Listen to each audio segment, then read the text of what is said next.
Fall's in the air. Time for October, where we watch horror movies for the channel. This week, let's say nice things about The Lazarus Effect.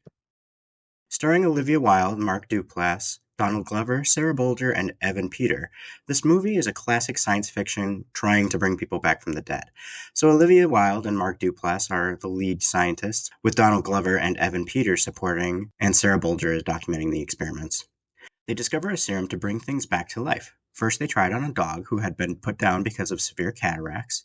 The pooch comes back to life with his cataracts gone and with a subdued personality, except when it was being creepy and stalking them. They also have a conversation about the morality of doing this at all, which, of course, made me think of.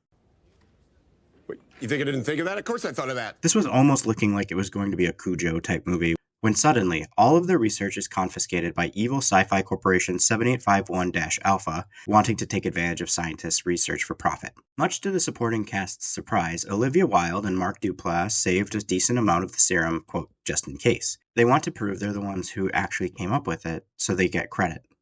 Olivia Wilde gets electrocuted in the process and dies, while Mark Duplass has the brilliant idea to use the serum to bring her back to life. And here we go. After which, they figure out all is not well with Olivia Wilde. She found out she went to hell and doesn't particularly want to go back there, which could have been an interesting twist. Maybe she starts putting her life together.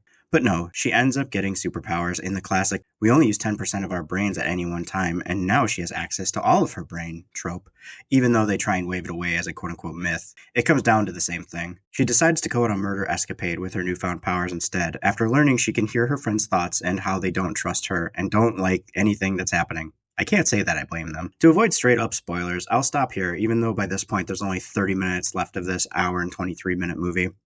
Olivia Wilde must have felt at home. Most of where the movie takes place reminds me of the mortuary sit from House. In all seriousness, the acting is pretty solid, and even though they use some tropes in the movie, that's what tropes are for. I will say, Peter Evans stuck around for way too long, although the way he ends up going is pretty satisfying.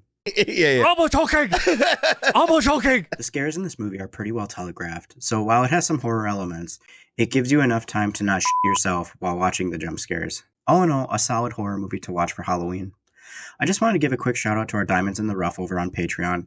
I'm going to start trying to give more early access to members over there, as well as Q&As and get more commentary tracks up for the movies. And if this is your first time here, I'd love a like and subscribe if you like what I'm doing. Thank you all so much for watching, and I hope I see you in the next one.